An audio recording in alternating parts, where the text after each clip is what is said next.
Have you ever had that feeling? Like you just can't really get into a good book anymore or even a longer article the way you used to. Yeah. It's like your mind just wants to like kind of flit off to something else. Maybe check your phone. Yeah. You're not alone. Right. There's some really cool research out there about how our attention spans are changing. Yeah. One of the things I saw that was kind of mind-blowing was this idea that like since the year 2000, our average attention span may have shrunk from about 12 seconds to just 8.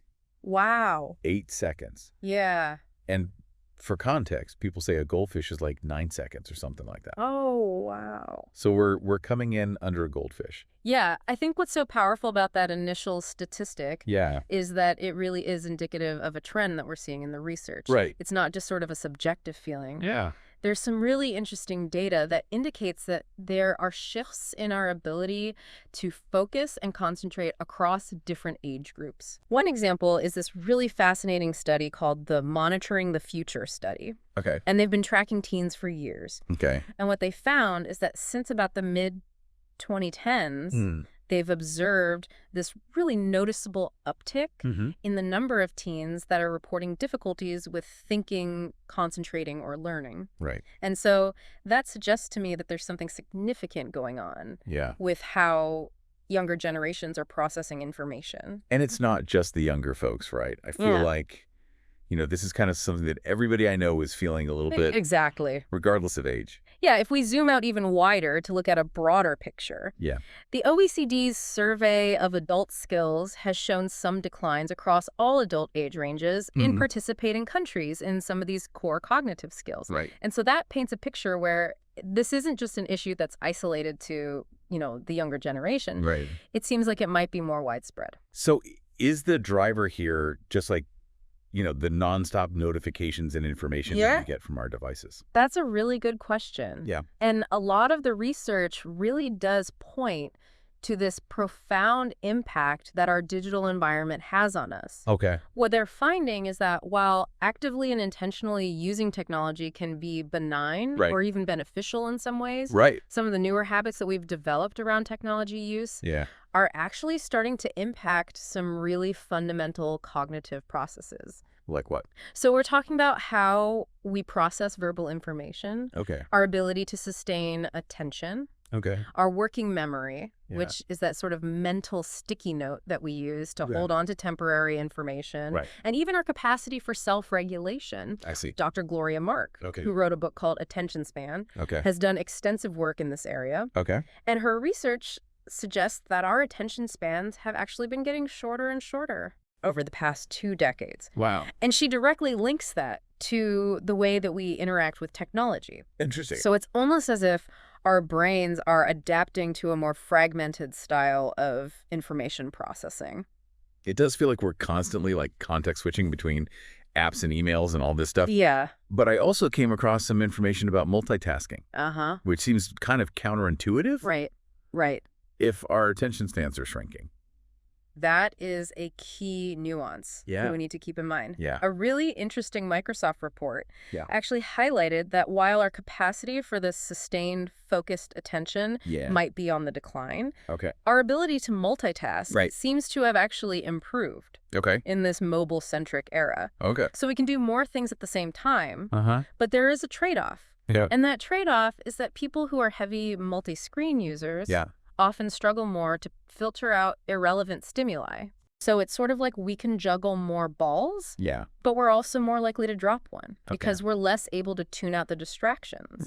So we may be doing more things concurrently, but our effectiveness at really deeply concentrating on any single task might be diminished. So for, you know, me, the listener, trying to learn, stay informed.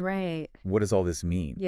It sounds a little concerning. Like it sounds like our brains are being rewired in a way that makes it harder to deeply learn stuff. That's precisely the core of what we want to kind of unpack for you in this deep dive. We really want to understand these shifts in how we pay attention and how well we retain information. And we want to gain some insights into how these changes are impacting the way we learn and the way that we consume information. And ultimately, we hope that by the end of this deep dive, you'll have some ideas about how you can be more effective, both in creating content that kind of cuts through all that noise out there. Right. And also being a more mindful and successful consumer of information. Right. In this evolving landscape. Cool. Yeah. So let's get into the weeds a little bit here. Okay. And talk about how researchers are actually measuring this stuff. Yeah. You mentioned the OECD's survey of adult skills. Yes. PIAAC. PIAC. Yes. What does this tell us? So PIAAC, or the OECD's Survey of Adult Skills, is this really insightful international assessment that looks at the proficiency of adults in key information processing skills. Okay. So there's a focus on literacy, understanding and using written text, numeracy, working with numbers and mathematical concepts, and what they call adaptive problem solving, which you can think about as your ability to figure out new problems and situations where the solution isn't immediately obvious. It's about applying your knowledge in novel contexts. And what I think is really valuable about PIAC is that it doesn't just test what people remember.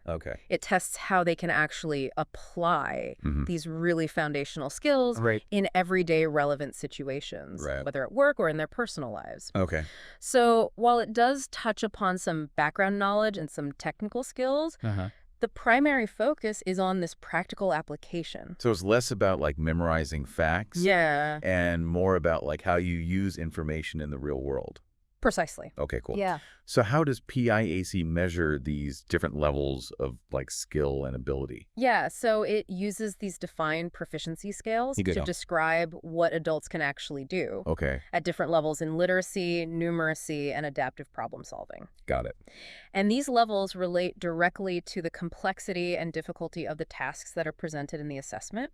So, for example, somebody at a higher literacy proficiency level would be able to understand longer, more dense texts. They would be able to synthesize information from multiple documents. And they would be able to critically evaluate different perspectives that are presented in writing. Whereas somebody at a lower level might struggle with shorter, simpler texts or with extracting specific pieces of information. So the scale really helps us understand what people can do with these skills. Yeah. You also mentioned that they added these component skills.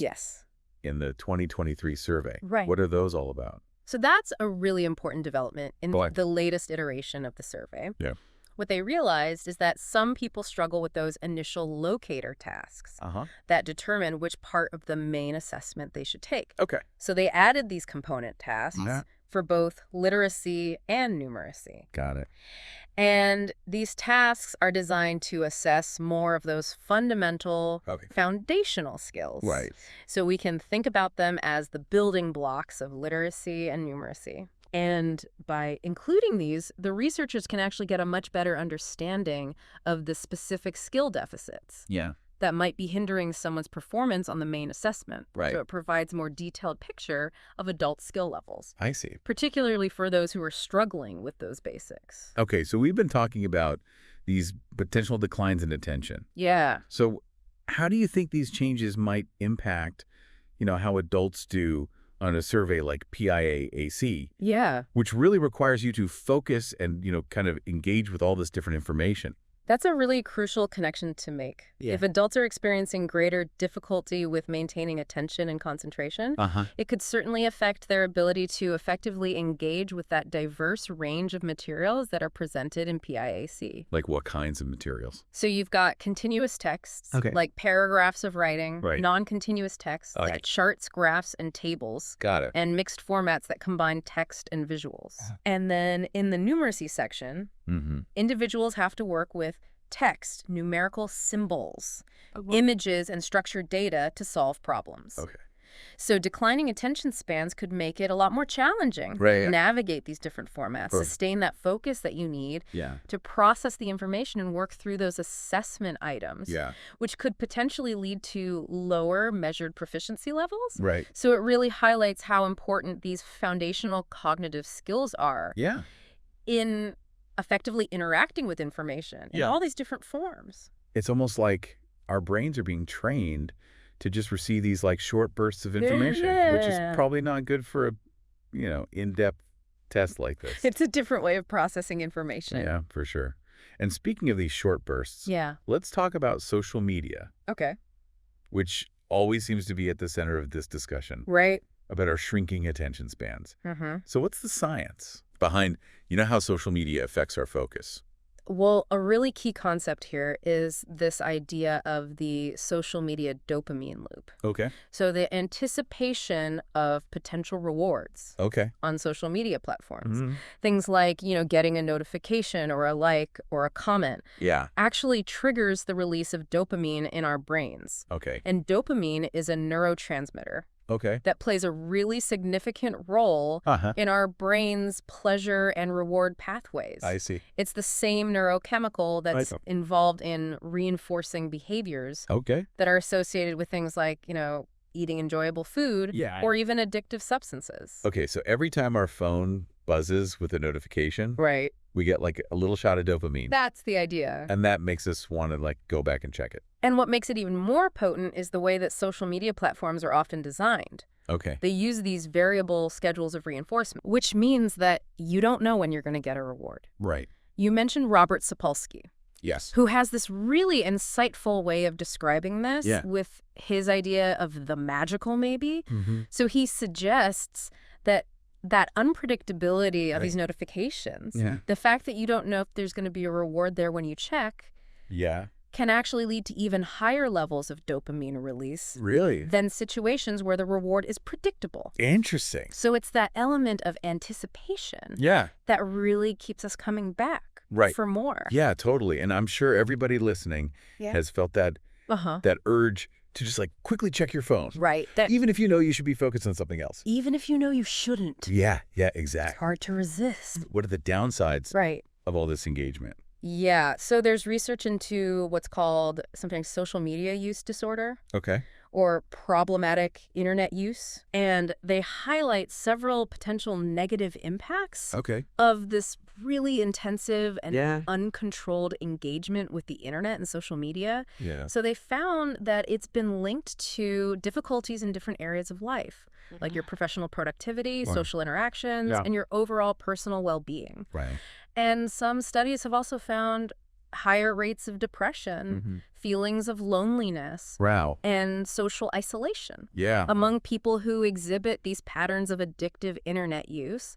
So while those little dopamine hits might be pleasurable in the moment, there could be some longer-term consequences for our mental and social health, as well as our ability to focus on other important parts of our lives. Yeah, that's a really interesting... It's a balancing act that I think we're all trying to navigate. Yeah, for sure. So we've talked about how our attention and, our ability to retain information might be changing. How about the flip side of that? Yeah. How are researchers understanding how to make content that kind of breaks through all this noise and really resonates with people, taking into account how our brains are actually working now? Yeah. I know you've got some interesting insights about the role of our senses in all this. I do, yeah. I think this is a really fascinating area of research. Okay. And it's really important for us to understand, as we move into this new media landscape, how audiences pay attention to different types of content. Right. And I think it's particularly crucial when we're thinking about these newer forms of media, like influencer marketing and podcasts and different social media platforms. Yeah. What's really interesting is that while these new media formats are exploding in popularity, the rigorous research on their direct impact on things like brand awareness and positive brand perception, or what's called brand lift, is still kind of in its early stages. Okay, so brand lift is just like how much more aware people become of a brand. Exactly. After they've seen some kind of content. Yeah, so brand awareness. Right. How familiar are you with the brand? Got it. And then also brand perception. Do you have a positive opinion about it? Got it. And so the research isn't quite there yet? It's still pretty limited compared to more traditional advertising. Got it. But Nielsen, which is a company that does a lot of media research, has identified some key factors that seem to drive brand lift. So one thing they found is that enjoyability really matters. Got it. So how much people enjoy the content they're exposed to seems to be a significant driver of both brand familiarity. So just knowing that the brand exists and also their intent to recommend the brand to others. Right. Another factor is brand recall.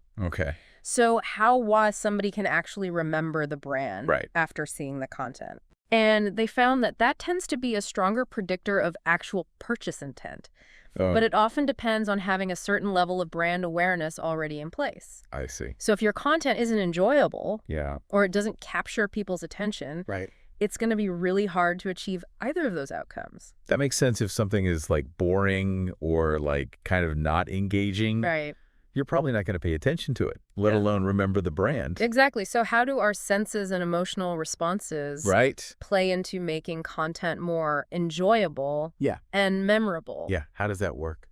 So there's some really interesting new research that's starting to explore this, using some really innovative methods. So for example, one study used deep learning, which is a type of advanced artificial intelligence, to actually analyze the emotional responses of viewers watching video ads. Oh, wow. Yeah. So they can like see how people are feeling while they're watching an ad? To a certain extent, yes. Oh, okay. So they analyzed over 30,000 real video advertisements with these emotional annotations.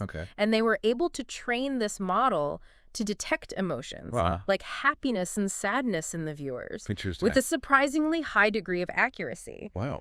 And they actually developed a specific model called TSM that integrated both the visual data from the video and the audio data from the audio track. And what they found was that the audio actually often acts as this emotional amplifier for the emotional impact of short video clips. Interesting. So it really underscores how important it is to consider both of those sensory inputs when you're creating content, if you want to evoke specific emotional responses. Yeah, like think about how music in a film can change the way you feel about a scene. Exactly. It's huge. It's incredibly powerful. Totally. I also came across some really cool research that was talking about how the way we present quantities, like using what you called perceptual units, can influence how people perceive value. Yes. Can you unpack that a little bit? So this is a really clever area of study in consumer psychology. And it looks at how framing the amount of a product using what are called perceptual units, things that are easy for us to visualize as distinct items. So things like individual snack bags within a larger package, or the number of pieces in a box of candy. Versus using like standardized units, like ounces or grams, can actually affect how consumers subjectively assess the economic value and their willingness to pay. Interesting. So the idea is that these perceptual units tend to activate what's called experiential processing in our brains, which means that we draw on our prior sensory experiences and those mental images that we associate with those units. Got it. So instead of just seeing, 12 ounces of potato chips, you might see 12 individual snack bags of potato chips. And that might actually change how you perceive the quantity and the value. Interesting. Yeah, and research has found that making those perceptual units more salient or noticeable in product descriptions, even if the total amount of product is exactly the same, can lead to an increase in the perceived unit price. Wow.